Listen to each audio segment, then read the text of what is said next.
안녕하세요. 토큰포스트 팟캐스트입니다. 오늘 7월 18일 금요일, 하루 잘 마무리하고 계신가요?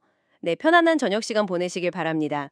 오늘 저희는요, 그 최신 암호화폐 시장 정보들 좀 같이 보면서요, 요즘 가장 주목해야 할 흐름들, 또 그 의미는 뭘지 함께 살펴보겠습니다. 자, 먼저 시장 전반적인 분위기부터 좀 볼까요? 오늘 대체로 상승세를 보이고 있는데요.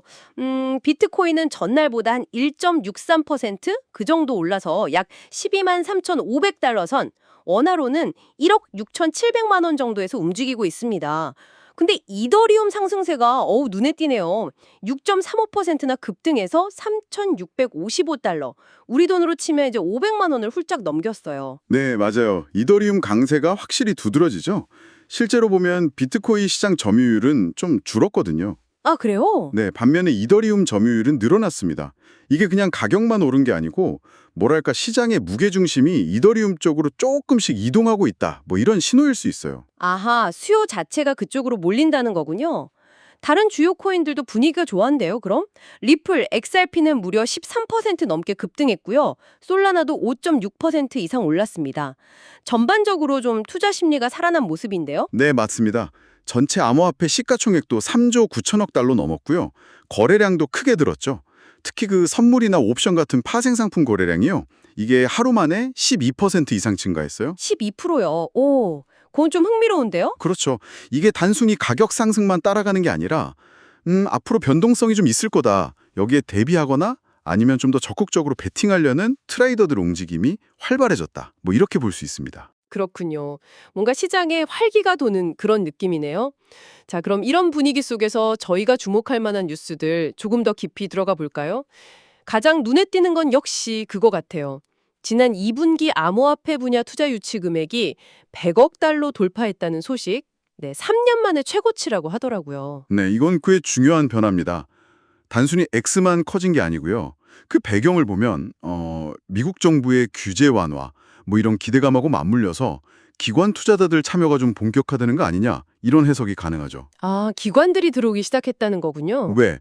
그리고 또 하나 주목할 점은 초기 스타트업 투자보다는 좀 어느 정도 성장한 후기 단계 프로젝트나 M&A, IPO 이쪽으로 자금이 몰린다는 거예요. 시장이 점점 더 성숙해지고 있다. 뭐 이런 증거로 볼 수 있겠죠. 네, 기관 자금이 들어오면서 시장 판도랄까 성격 자체가 좀 바뀌고 있다는 그런 말씀이시네요. 이거 말고도 시장의 단면을 보여주는 소식들이 몇 가지 더 있었는데요. 짧게 좀 짚어볼까요? 네, 그러시죠. 먼저 지난 24시간 동안 8억 달러, 우리 돈으로 1조 원 넘는 선물 포지션이 강제 청산됐다는 소식. 아, 그 소식 저도 봤어요. 네, 이게 앞서 말씀드린 파생상품 거래량 증가랑도 연결되는데 그만큼 레버리지 투자가 많았고 또 가격 변동성이 어마어마했다는 걸 보여주죠. 그러니까 시장 기대감 이면에는 여전히 높은 위험성도 있다. 이걸 잊으면 안 됩니다. 맞아요. 확실히 변동성은 여전하군요. 또 비트코인 실현 시가총액이라는 지표가 사상 처음으로 1조 달러를 넘었다. 이 소식도 좀 인상적이었습니다. 이게 어떤 의미일까요? 아, 실현 시가총액 그게 뭐냐면 각 코인이 마지막으로 실제로 이동했을 때 가격 기준으로 계산하는 거거든요.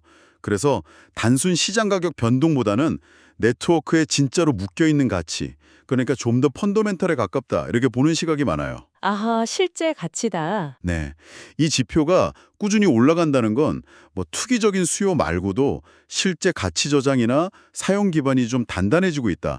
이런 긍정적인 신호로 볼 수 있습니다. 오, 흥미롭네요. 그 외에 퀀텀 기반 스테이블 코인 나온다는 예고도 있었고, 또 나스닥 상장 제약사 MEI 파마가 1억 달러 규모의 라이트코인 보유 계획을 밝혔다는 소식도 있었죠. 특히 제약회사가 라이트코인 투자는 좀 의외였어요. 네, 그렇죠. 비트코인이나 이더리움 말고 다른 알트코인으로도 기관 관심이 확장될 수 있다. 뭐 이런 가능성을 보여주는 사례랄까요? 물론 아직은 좀 예외적인 경우일 수 있지만 어쨌든 주목할 만한 움직임입니다.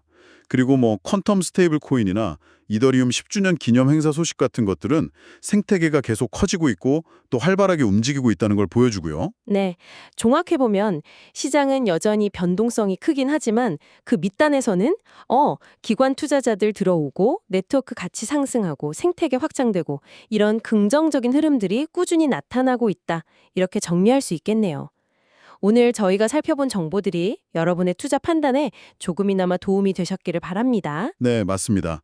이 기관 자금 유입하고 기술 발전 이뤄낸 이 두 가지 축이 앞으로 시장을 어떻게 이끌어갈지 계속 지켜보는 게 중요해 보입니다. 특히 오늘 얘기 나눴던 여러 지표나 소식들 속에서 과연 다음 시장 단계를 주도할 핵심 동력은 무엇일까? 한번 스스로 질문을 던져보시는 것도 좋겠습니다. 네, 오늘 준비한 소식은 여기까지입니다. 이상 토큰포스트 팟캐스트였습니다.